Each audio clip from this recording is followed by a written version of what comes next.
Well, let's continue discussing NATO with Rina Shah, who's a political analyst and joins us live now from Washington, D.C. So, Rina, is this a Trump victory or just NATO leaders perhaps telling Trump what he wants to hear? I think you can look at today as having gone better for Trump than probably anybody here stateside expected. Trump's presence at NATO there, the very big takeaway that we here in Washington are talking about is how he has taken the deal maker over to The Hague. He name checked Spain by saying that he will be harsh on them since they don't want to increase their spending from 2% to 5% of their GDP on defense. Trump really takes great pleasure in being this person that shows up, gets results, and walks out the door. I think he kind of got what he wanted today. He made his presence known, and he said that he is holding everybody else to account. And for all intents and purposes, that again is what Washington is talking about, how he has put pressure on other nations to increase their spending to that 5%, and that he is capable of putting one nation in the spotlight and getting results from them. So he's a deal maker, he's a man of results, he's holding NATO allies to account. But do you actually believe that he will get those allies to spend 5% of their GDP on defense spending in 10 years?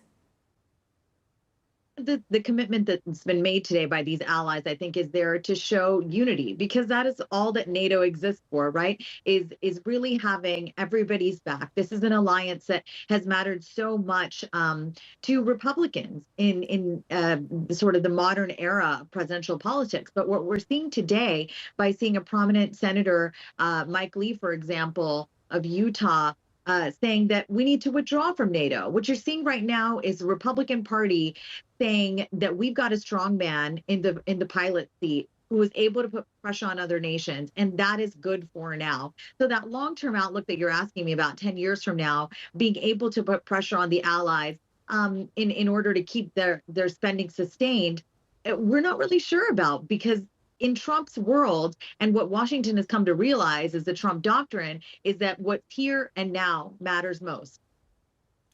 Well, in the last 10 years, some of those allies still aren't even spending 2% of their GDP on defense. But let's turn now to Iran. And Trump took, you could say, a victory lap over the ceasefire broker between Israel and Iran. But there's a leaked US intel report that's casting doubt over Trump's claims that Saturday's attacks had obliterated Iran's nuclear program. And now the CIA director has come out contradicting those initial reports. So who will the American public believe?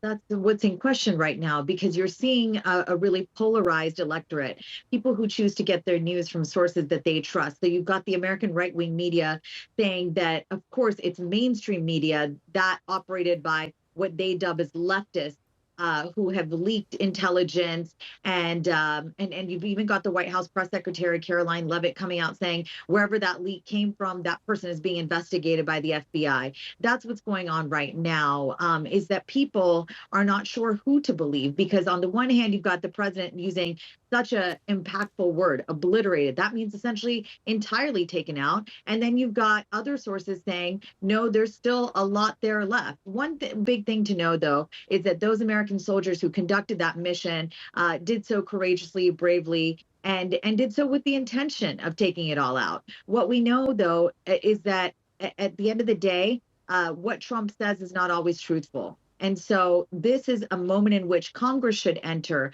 and really bring to light and pull back the curtain on what is truthful for the American public, because we can't be in a position where we're told one thing and then have questionable sources say another. We need to go back to a moment of normalcy where we trust institutions, and that is just such a difficult moment right now, where you've got different accounts, and we're not really sure at the end of the day what Iran's got. And that makes it very hard, again, to challenge and have future missions that go out there and try to eliminate their nuclear ambitions, because that is the main goal here. But at the moment, defence is topping all agendas. And while we're talking about defence, we're talking about also the NATO summit. Where does all of this spending leave Ukraine? I mean, Ukraine was getting a deal done, stopping the war. That was one of Trump's key aims. Has that now fallen down the list of what Trump wants to do? Well, just a few weeks ago, I couldn't have told you that I would have seen Iran and Israel come above Ukraine, Russia for Trump, because in essence, what Trump really wanted to do was broker a deal in somewhere. He wanted it to show that he could alleviate these geopolitical tensions. Embarrassing Zelensky in the White House, the way in which he and Vice President J.D. Vance did a few months ago, I think was fine for Trump. And from that moment, it seems like there has been movement. There was a critical minerals deal brokered, of course, of which the deals are still, the terms of which are a little murky.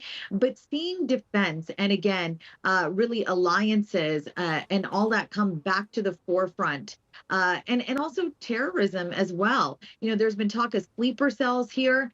I think what that does is give Republicans, particularly President Trump, the standard bearer for the party, the leader of the Republican Party, it gives him more ammo to say, we need to ramp up that spending. Right now, sitting in Congress is a big, beautiful bill that really shows what our federal government's priorities are. And what Republicans want is to keep that defense spending ramped up and essentially in a place where they say to Americans, this is how we keep you safe. Where that money goes, though, I think what we know is that Trump came back to office promising Americans that he would not port over billions of dollars of taxpayer money to conflicts that don't directly involve us. So that is the balancing act of the moment right now that this Trump administration is really having to counter every day and needing to explain to the American public how he can be different than Biden.